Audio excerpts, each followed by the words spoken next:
Dr.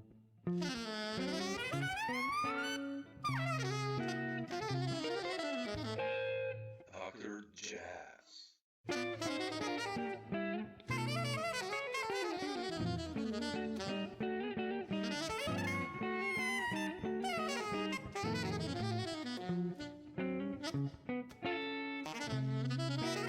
Dr. Yeah, I have a Jazz. double agenda all the time. Actually, I like.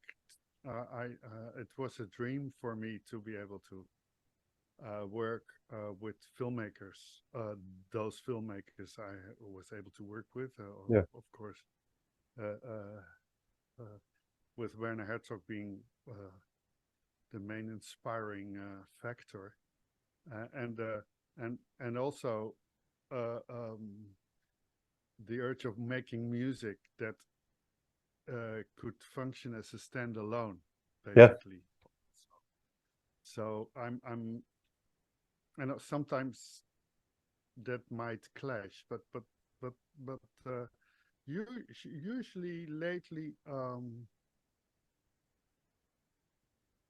the inspiration of the film makes it possible to Mm. make music uh, that that has both those functions. Yeah. You can listen to it without the film as well. Yeah. And I mean, I'm not. I don't think I'm still not an expert in functional music, but it turned out to serve a purpose more to my surprise and to my happiness. Yeah.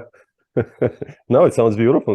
When I listen to it, it has this flow, all the, you know, the tunes and the compositions and the improvisations. It goes so nicely as a standalone. But how did this connection with Werner happen actually? When did this begin? The first contact? I'm having to change the audio part Oh, of okay. our presentation because this is not working so well for me. Sure. What I can do is put on the headphones. Yeah, let's see. That is a function that it's a bit of those are big headphones. Oh, Can yeah. you Well, say something? yeah, sure. It's better? This is not better, but of course I'm wearing headphones now. Oh, it's okay. It looks good. It's no, It's a lot better. yeah. How did this story with Werner begin, actually? Did he contact you, or like how did you guys meet, actually? Yes, he contacted me through my old label that I'm not part of anymore. But he tried to contact me, and then the story is that his son actually gave him for his birthday an album. Ah, okay. Wow. Okay. Then he started to look for me. Yeah. Wow. Okay. And was it hard for you in the beginning, like when you made the first movie, the first soundtrack? I mean, how did you approach it? I mean, like, what was your? We have a very healthy form of disagreeing from the start. Oh, that's good. Okay. But it never this form of disagreeing and let's call it fighting never really made us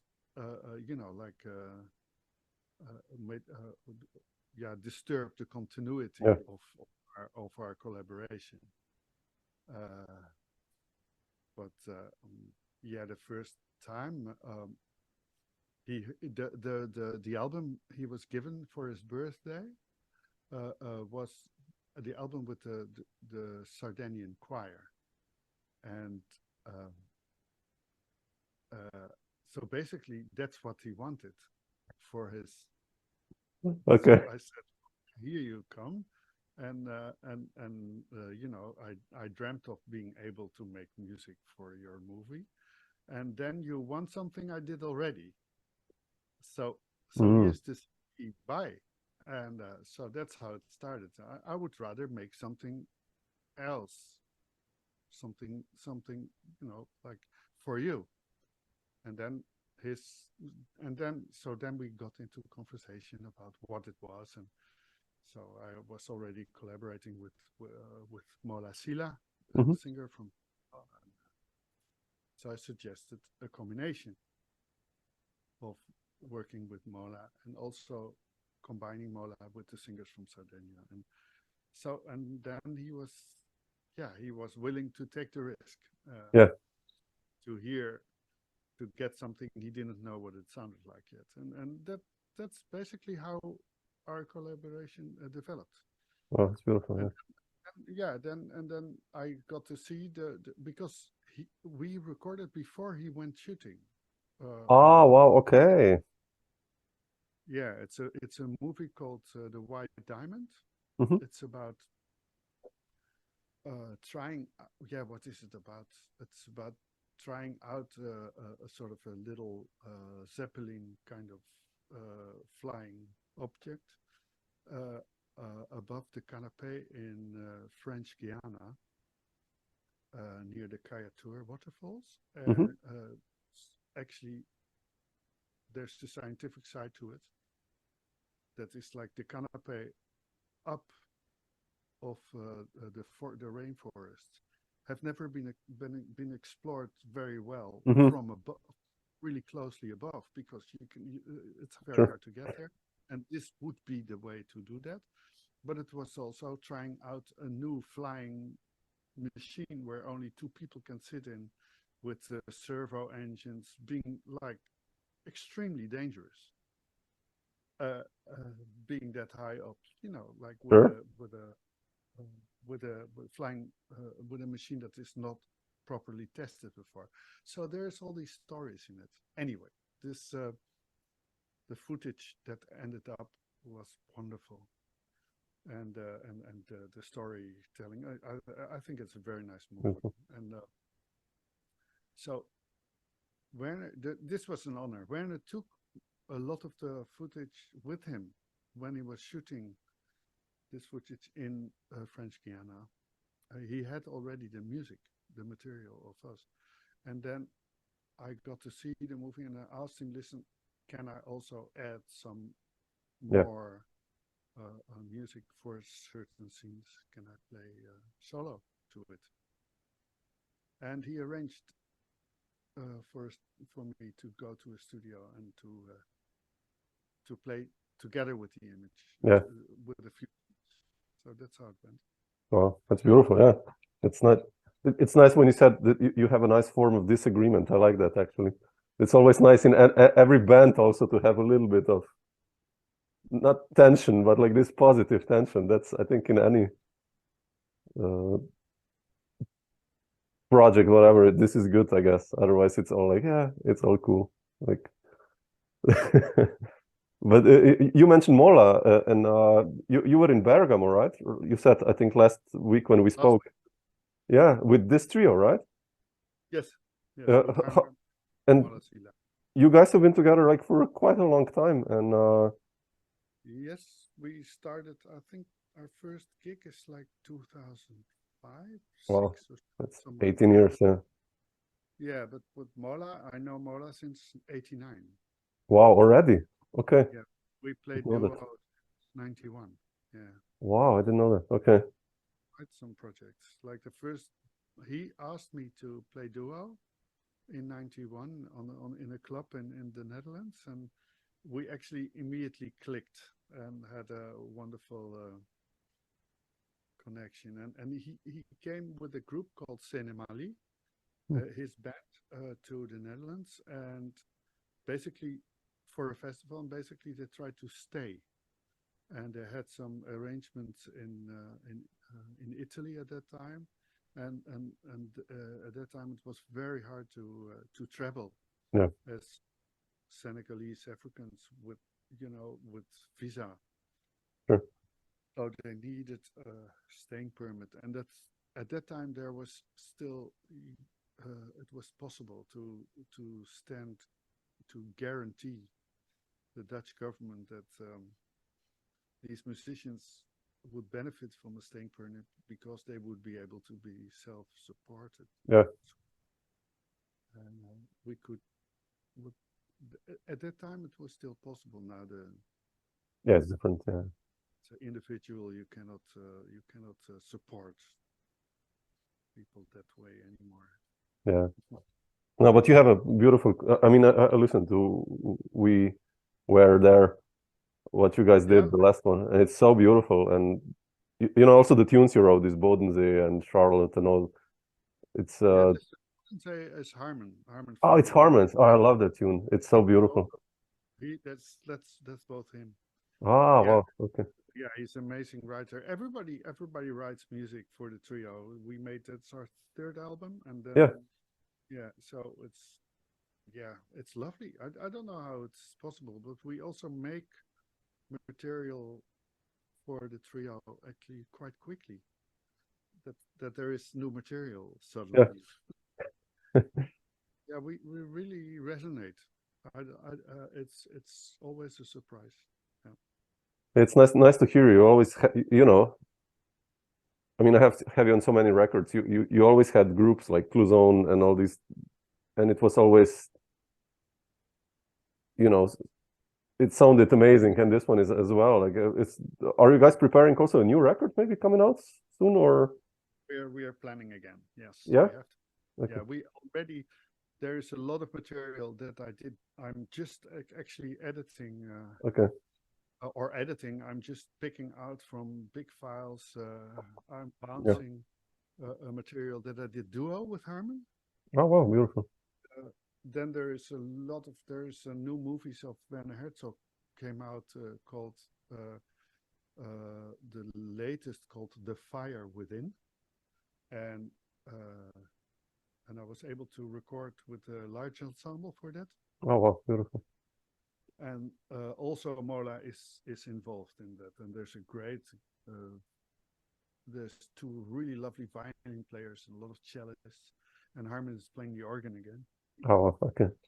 He also played on K Forgotten Dreams.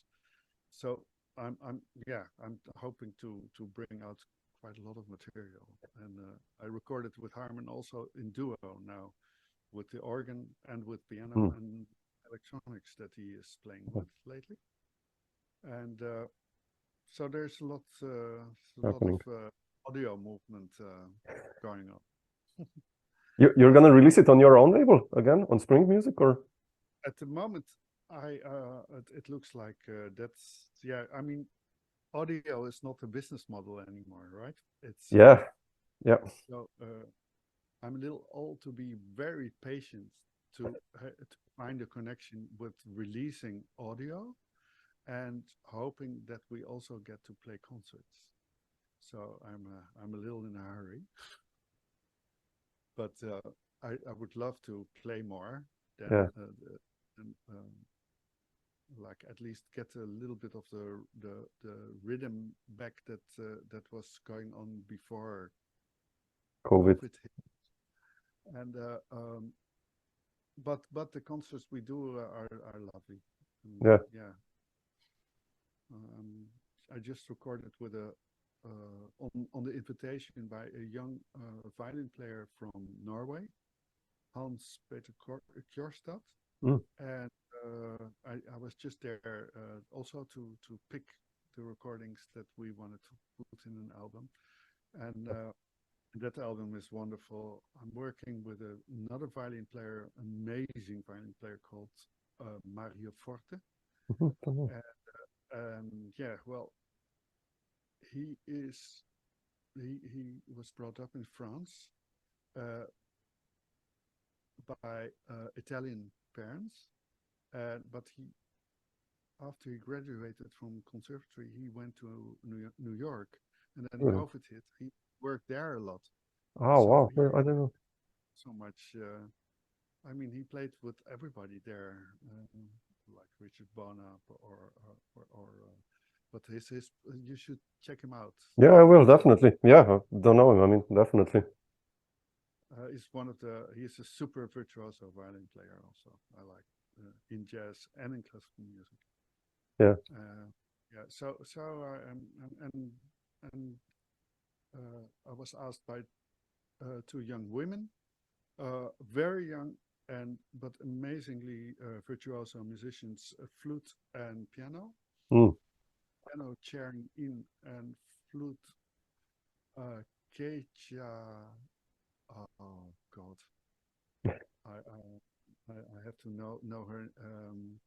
Ringa Kaharona is her name, Oh. and we just started a little group as well. Fantastic. Did 2 concerts, and so there's a lot of stuff going on actually. And Oh. I'm playing so still. Yeah. Oh, super. Wow. Yeah. Good to see you that you're still busy. I mean, but you know what you mean. After COVID, things change so much in a way. You know, less clubs and less venues and less concerts and. Yes, that's. Yeah, I have to kill my telephone. Somebody calls me. I was watching your interview with Jerome Harris. Oh. So lovely. Yeah. Yeah, Jerome is, man, one of the greats, underrated greats on his instrument. Such a nice. We studied together with Michael Moore, who was in Cluzano Trio. Yeah. And I was staying with Michael in New York in, I think it's 1980 or 1979. And, Wow. Jerome came over to jam with us. Really? Wow, that's amazing. Know each other. Yeah. That's a long time ago. But if we go just a little bit even more back from 1979, like I don't know, Holland, late 60s, I guess, for you. Like, what was this trigger for you to start playing improvised music? I mean, jazz music. What was the moment that you said, like, shit, I want to do that? Yeah, well, I'm born in the 50s, and so I have a half brother who is a lot older than me, and so I was always interested in music as much as there was possible. And I remember that as a 9-year-old, I heard my first jazz actually, or 8, at the farm. That my parents left me for the summer because they had to work. Yeah. It would be interesting for me at the farm, and these people, this farm was on the German border, and so on the television they could receive German television, and there was, weird enough, on Sunday, Duke Ellington. Oh wow! Okay. On television, so that was actually a very early connection to jazz music, and which really had impact on me. So I found this record, and it's actually the religious performance of Duke Ellington in the beginning God. And then my half brother, he gave me. He was playing trumpet already, and we didn't live together, but he gave me Miles Davis records and Soul Train for my birthday. So then, yeah, the whole musical confusion was established. Let's put it that way. And then, how did you learn then to improvise? Actually, I mean, I always improvised since I played instruments. Since I was 4, I played recorder, and then when I was 7, I got a cello. And I just didn't know what it meant. I was just playing without music. Oh, that's great. Yeah. So I was taught to play these instruments. Classical, yeah. And through the classical method. So this all happened simultaneously, and at home I would play also, like just by heart. And I don't know what it sounds like anymore, or I don't have a clue. But I was always doing that. Yeah. Wow. So it's not for me. It's natural to also just make up stuff on the spot. Since I hold musicians instruments. Oops. Yeah. Yeah. Interesting. How did you then get involved in the scene? I mean, you know, the Dutch scene is so strong in the last 40, 50 years. But look, very nice. I was 13 and I changed cello teachers. Mhm. And my cello teacher, I called him myself because I liked him a lot. And my cello teacher, we clashed a little bit, who gave me a great basis, Mr. Olivier. And then I called up Anne Bijlsma, who is like known for his Baroque music interpretations at the time, but he was also really interested in new music and also repertoire. And he was just the first cellist of the Concertgebouw Orchestra. And I just called him in the summer holiday again, without my parents knowing I was doing this. And I said, "Can I have lessons from you? I just found it in the phone book." And he said, "Well, you know, the procedure is that you show up and play for me, and then I consider it, sure. and maybe I should difference with you." You know. So, and he did agree to teach me, and that was in Amsterdam. So I lived at that time. I was brought up just outside of Amsterdam, 25 kilometers outside. And his career was booming. So he was suddenly he was giving a whole year guest lectures in San Francisco. So he's gone, and he found a substitute teacher for me who taught me a lot of technical ideas of how to approach the instrument. And René van Ast is his name. He died actually relatively young, and he was a big influence on me technically. He could play any kind of broken scale, any. For instance, he could play like, you know, like do dee do dee do dee do dee do, but also with two fingers like this. Wow. Okay. All accurate, or 1/4, 1/4. Wow. Quite amazing. Quite amazing. He had huge hands. Like he should have played the bass, but so. And he was inspiring, and he was offered a jazz gig in Paradiso in 1968, 69, just in December. Okay. And so I was 15, and he said, "I cannot do this. Can you do?" And he called me. So wow. Okay. He called me and asked me if I could do this, yeah, it's all okay, and it's a piano player called Burton Green, and oh wow, really? You have to, yeah, and he lives in a garden house in Amsterdam, and he wants to rehearse first, and I already prepared it that you come, and so I went there with my cello, Central Station, you know, walk and get to this garden house, which is gorgeous, with an old chestnut tree, one of the oldest trees in Amsterdam, and this guy was like at that period he just came back from India. He had a guru, and you know, he's known for his interruption in jazz gigs. I think he even disturbed a Sonny Rollins gig once. I mean, there's terrible stories about him, but I didn't know all this at that time. There was no. It was hard to get this kind of information. Yeah, sure. And so he wanted to play ragas on piano with cello and with a percussion player called Daoud Amin, very good bongo conga player. So I was sitting in this garden house with these people,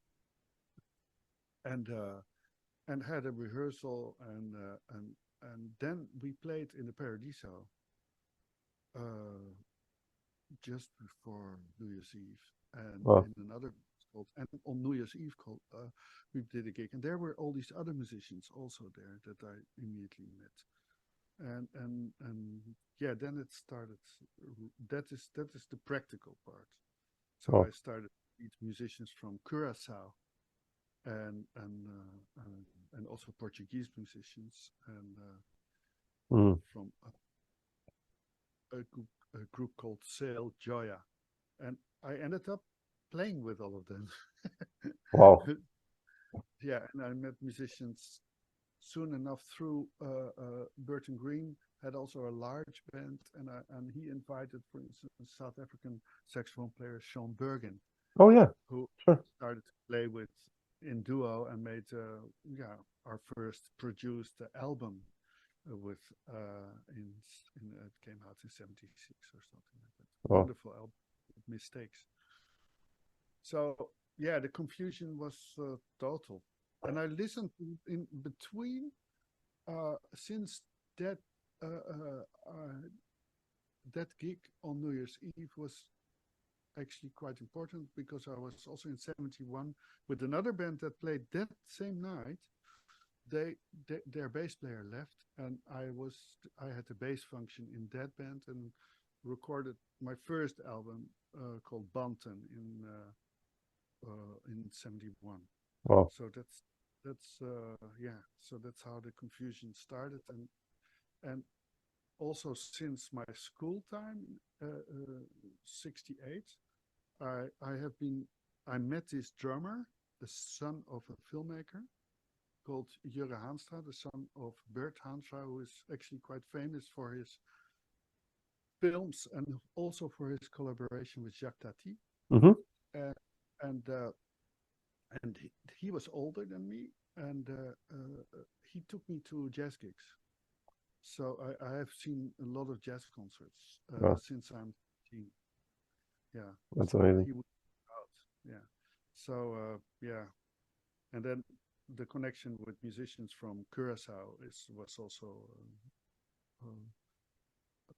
is still, but was a big shock to me because I found out that these musicians can play something I cannot do. I don't understand. I Yeah. love it, but well, so that's how it started. And yeah. Wow.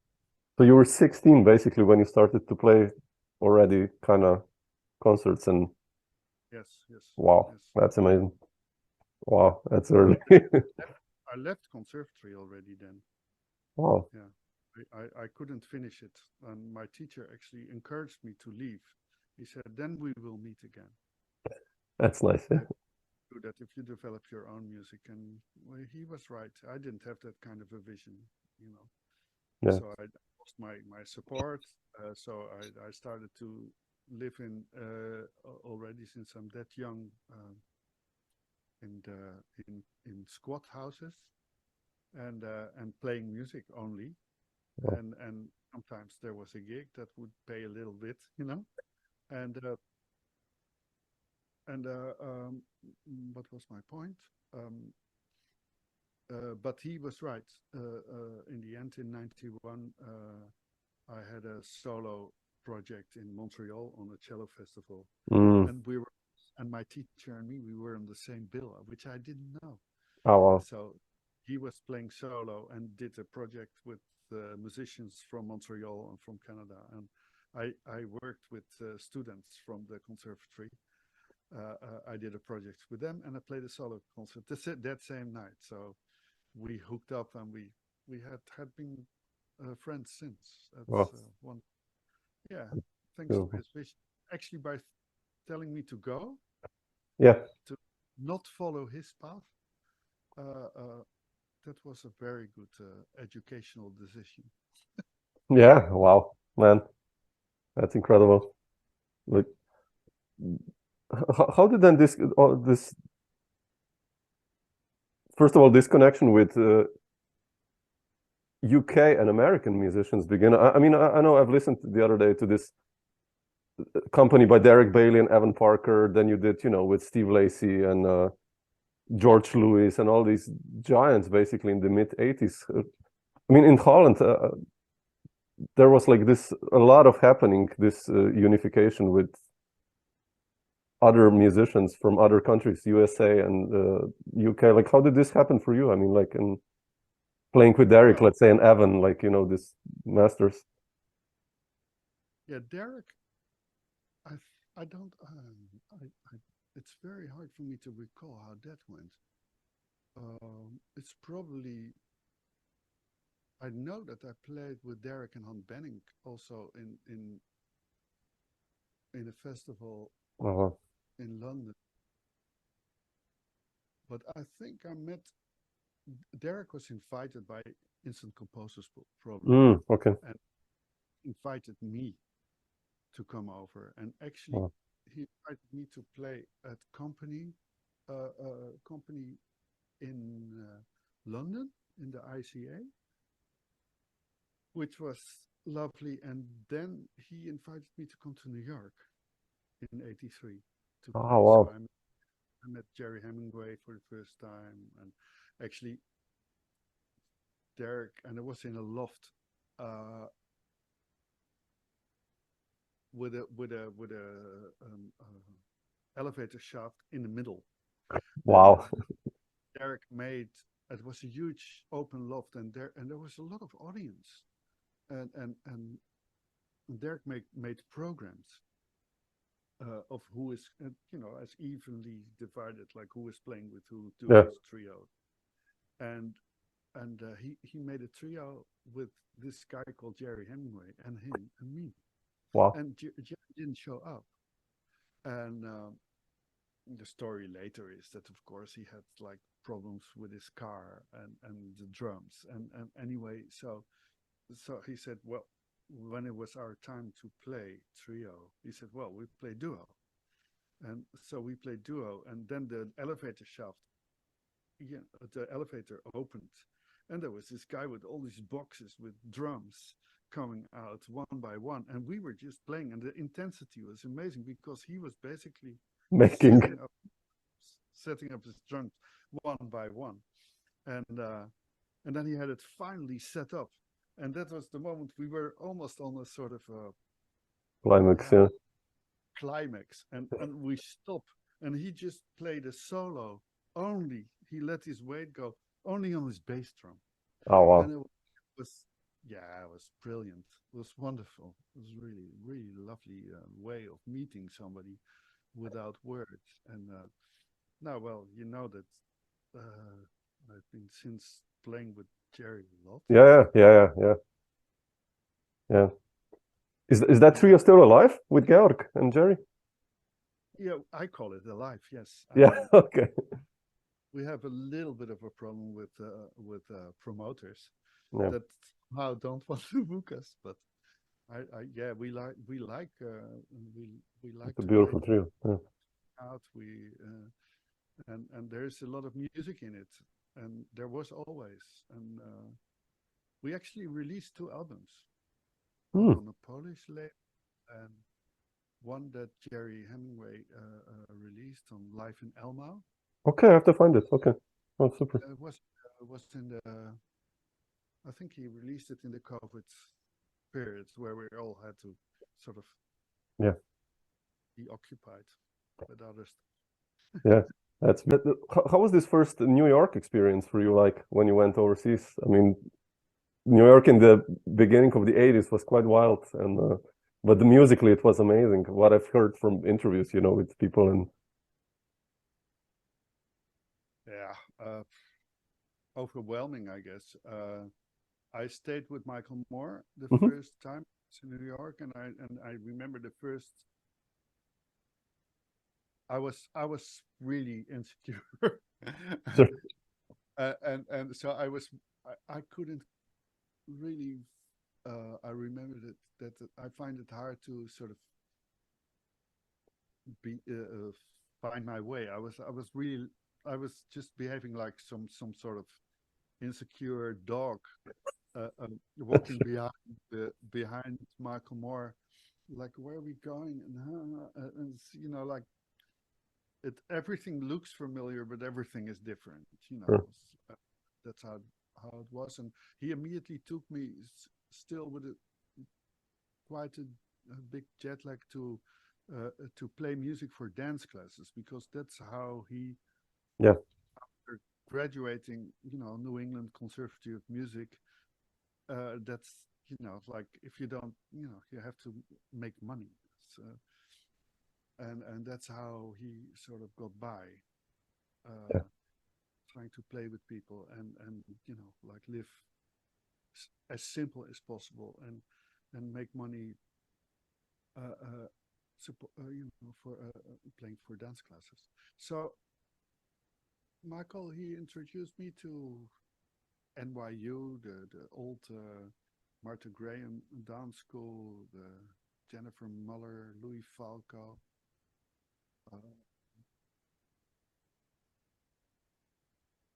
Salamon, I remember completely. And so we would actually, and it was winter, and we would just stop from one dance studio to the next. It was quite, and then play at his house with people, or Wow. with some occasional. And Michael Vetcher, the drummer, Yeah. lived in the basement. Oh, So okay, that's good. oh, so yeah. Oh. And I think the year after or 2 years after that, both of them came over to the Netherlands. And how we met is actually through theater. I played in theater groups here. The Festival of Fools in the Netherlands was a sort of a very interesting period in the Netherlands. Started in Milky Way,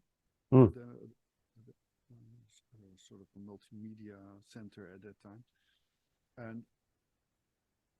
and Shafi Theater and some venues around in Amsterdam, and where we worked with people that make theater bands, sort of music theater, a lot of clowning, Great Salt Lake Mine Troupe, Friends Roadshow, who was actually based in London for a while. That's how Sean Bergen got to the Netherlands.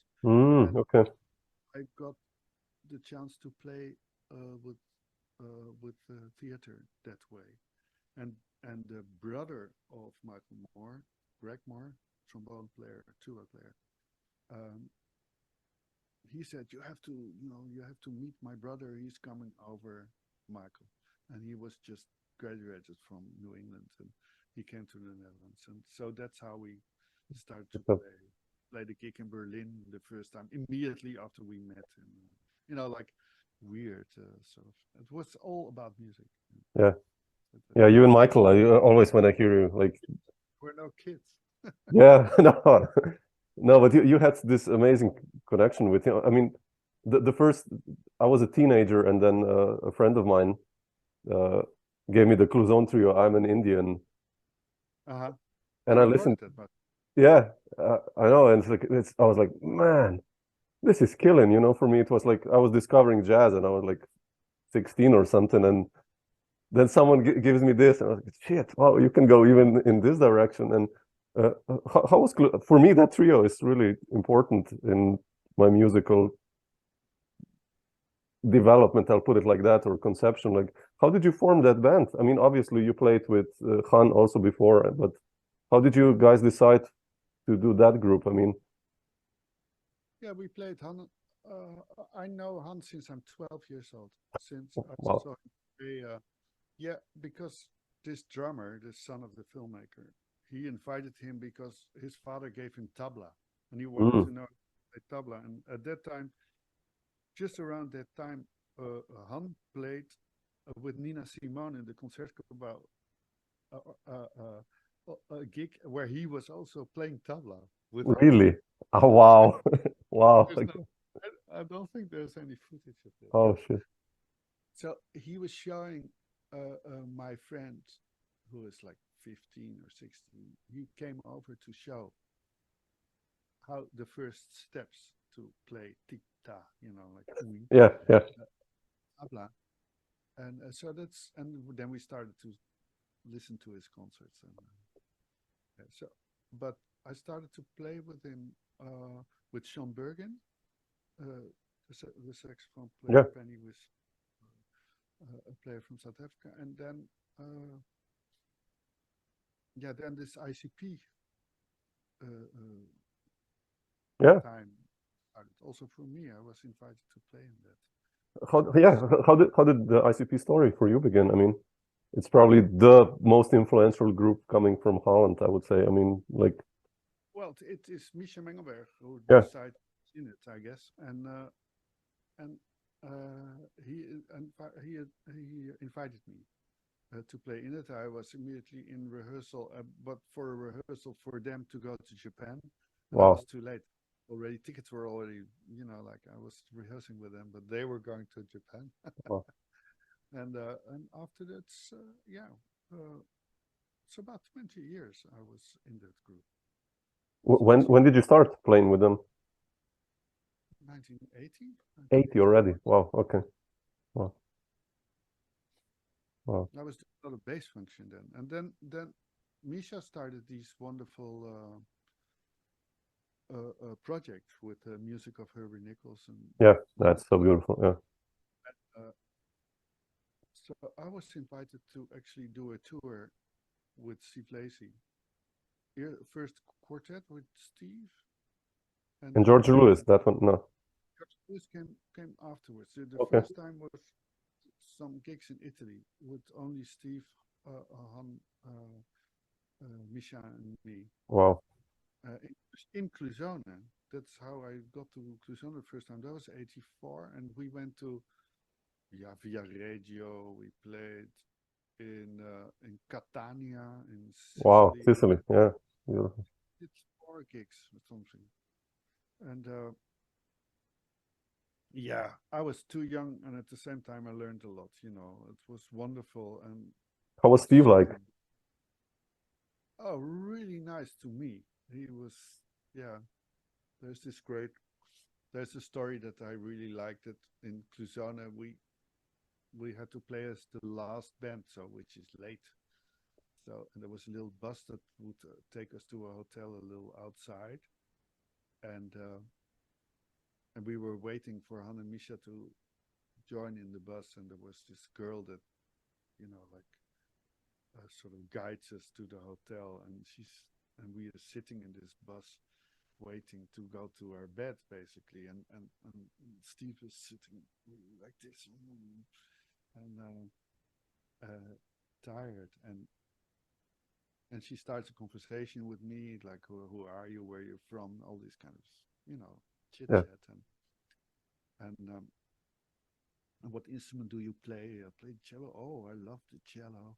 I love the beautiful instrument. And on a certain moment, she turns to Steve and she says, "And sir, what instrument do you play?" Oh no. She says, "What do you play? What do you play?" And he says, "I play hard to get."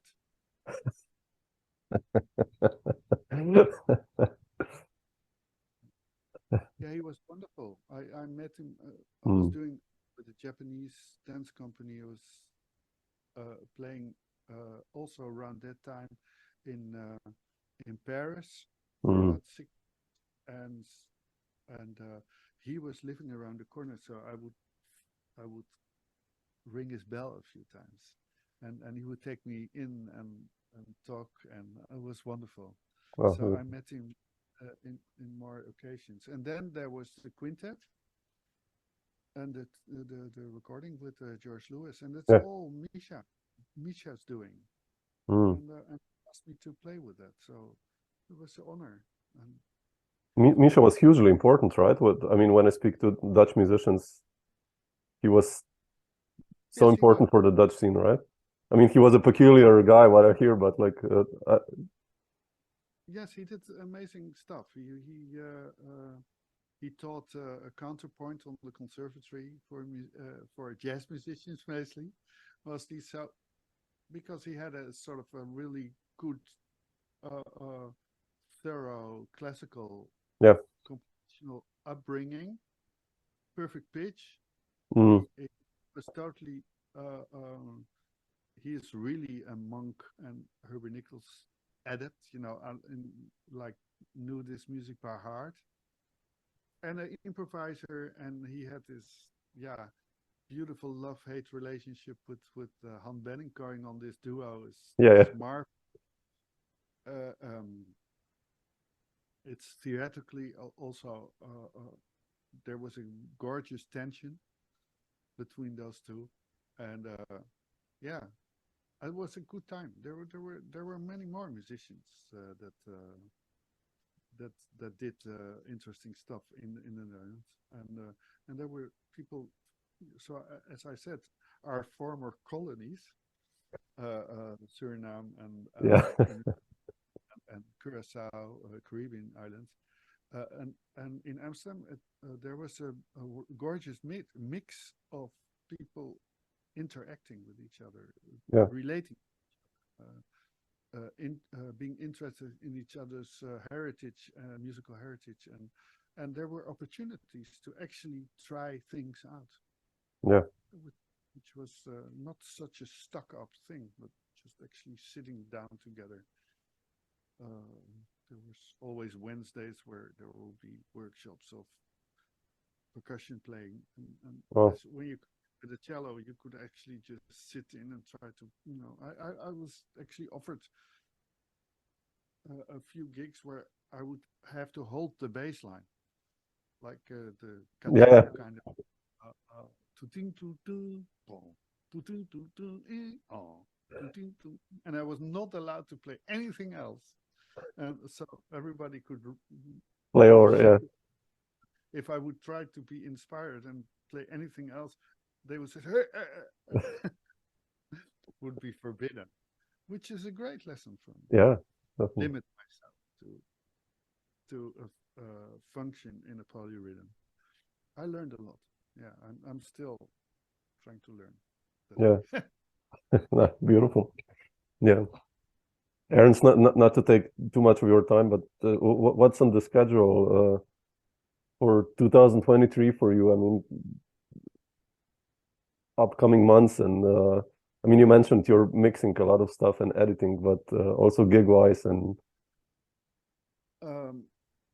Well, I play in June. I play in Florence. I play a solo cello concert. Oh wow, beautiful.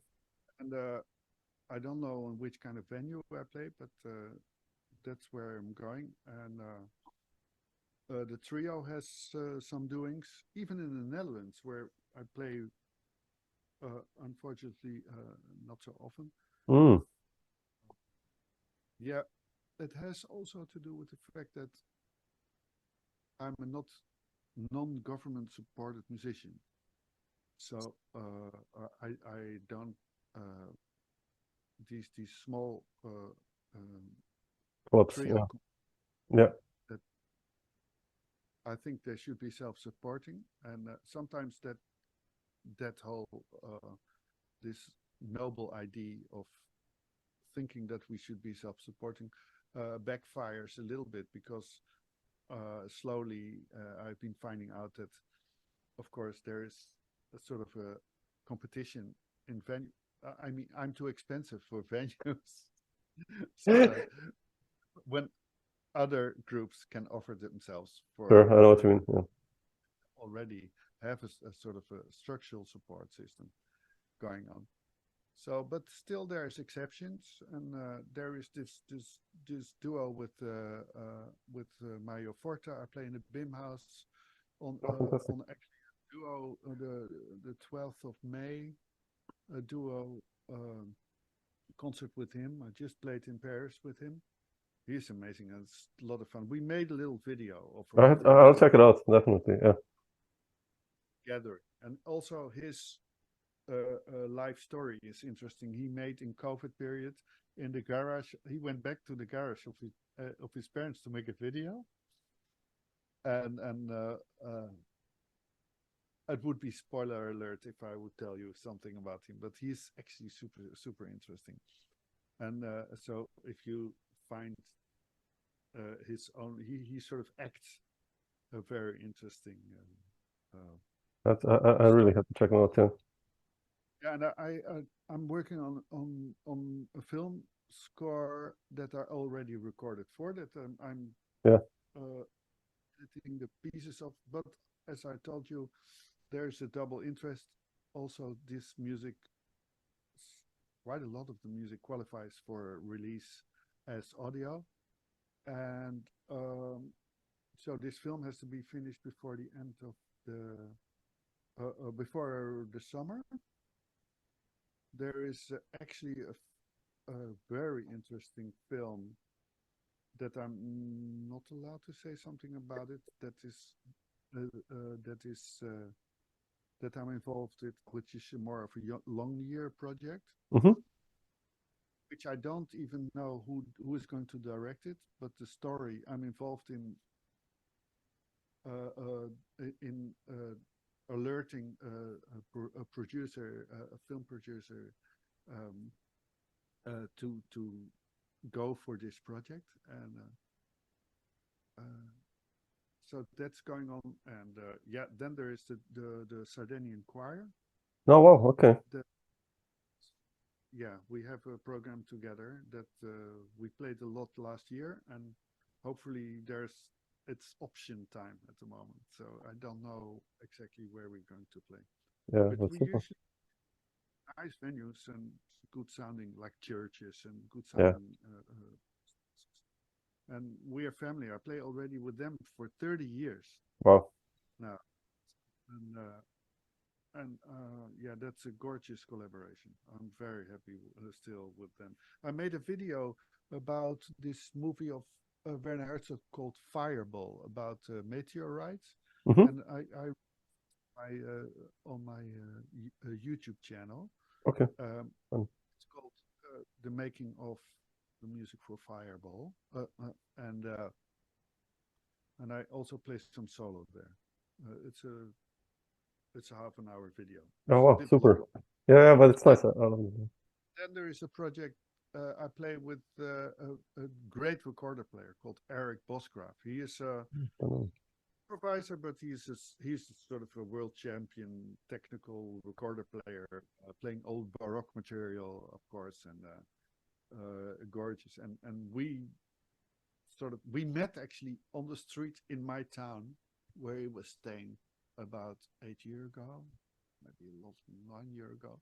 Like, hey, you're Eric, and Sean Bergen. Just before he died, he actually said, I heard this guy called Eric, and you have to play together." And yeah, that happened because of Sean. Beautiful.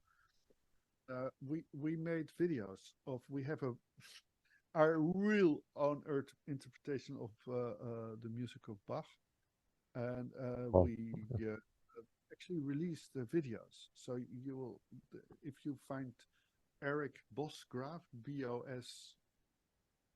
R. Bosgraaf, Okay. the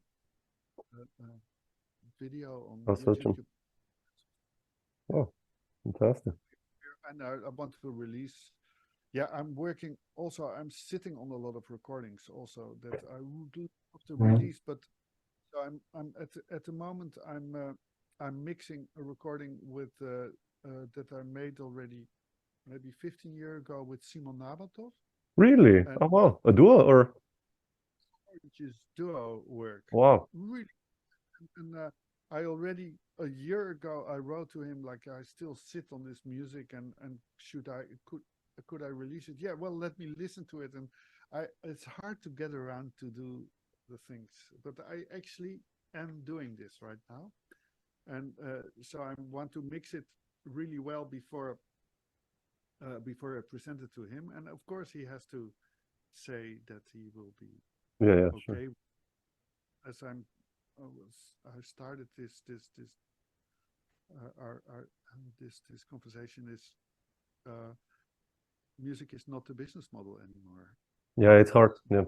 There's nothing to be, if you release something, I don't understand even the business of it anymore. Even if you own all the publishing and the mechanicals, still then I don't know how I know what you mean.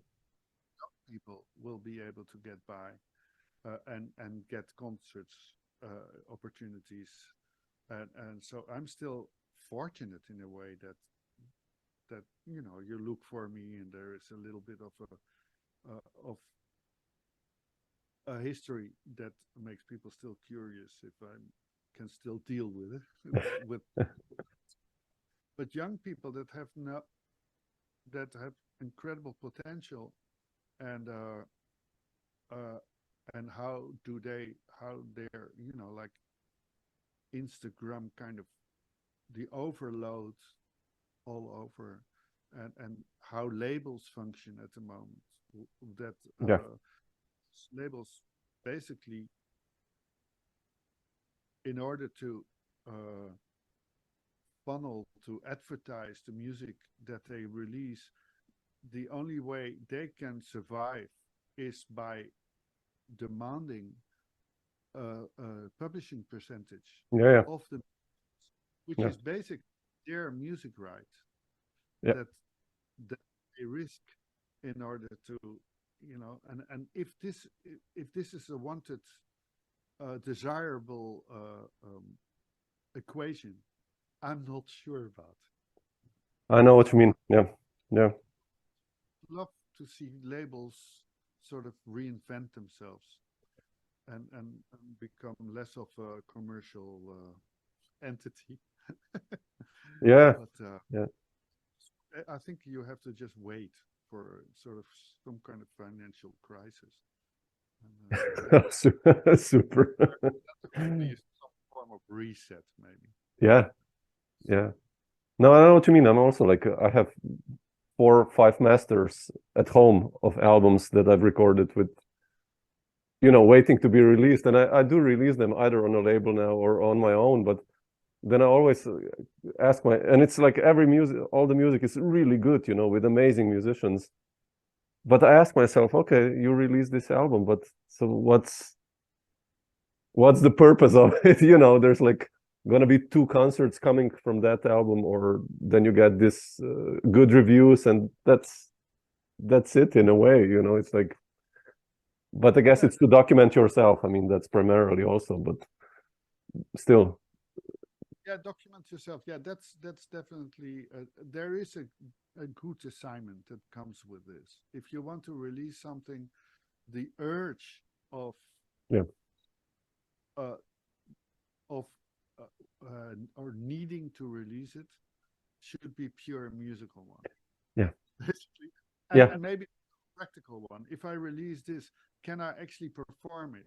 Like with Simon, for instance, it's difficult. We recorded this a long time ago, and there's different projects going on. Sure. Should I still release it? Well, for musical purposes, I should. I Yeah. think. And so there's all kinds of reasons why the urgence occurs, and yeah, I would love to document something. I noticed that young people that are very interested in exploring Yeah. the Yeah. Yeah. listen to the simple platforms like the YouTube channels, the where you can find this. In the end, you end up on those kind of platforms. My label is on 40 platforms at the moment, and including YouTube, but also Tidal and all these Spotify's and everything. Yeah. I don't follow it myself. I'm very happy that the label is there, that I show it, and I have some ambassadors on my label. Have you seen my label, Spring Music? Spring Music, yeah. And in the end, I'm not selling anything myself. I like that format at the moment still. But of course, I would love to be able to also release music of others in the end, but the time you have is limited. Sure. Yeah. Sure. I'm practicing a lot also. So that's what is there for you in 23. Yeah, I have to practice a lot in order to teach my muscles to be flexible, to be there. Yeah. But anyway, I like your interview with Jerome Harris. I saw that. That was wonderful. Jerome was wonderful. Yeah. It was stories. It's like this whole problem between playing guitar and bass.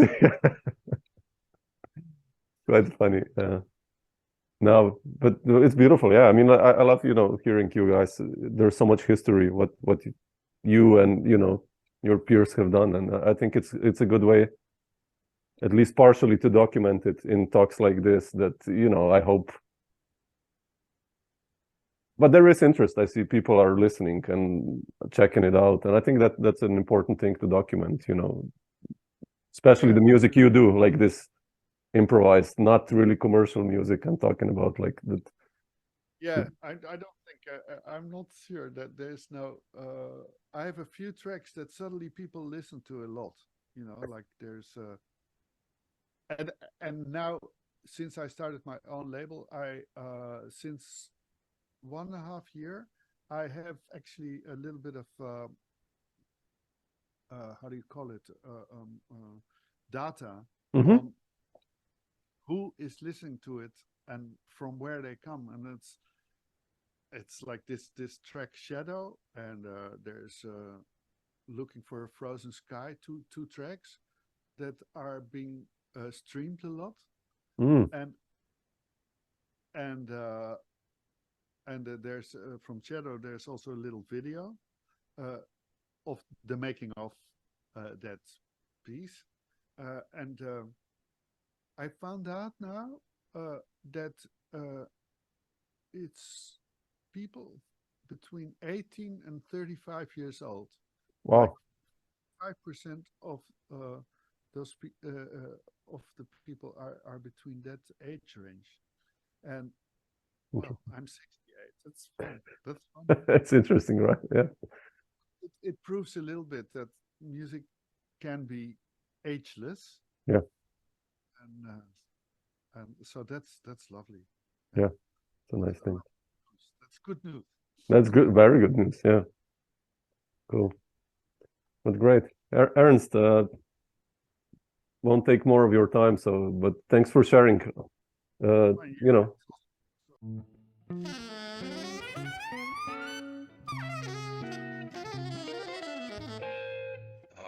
Jazz.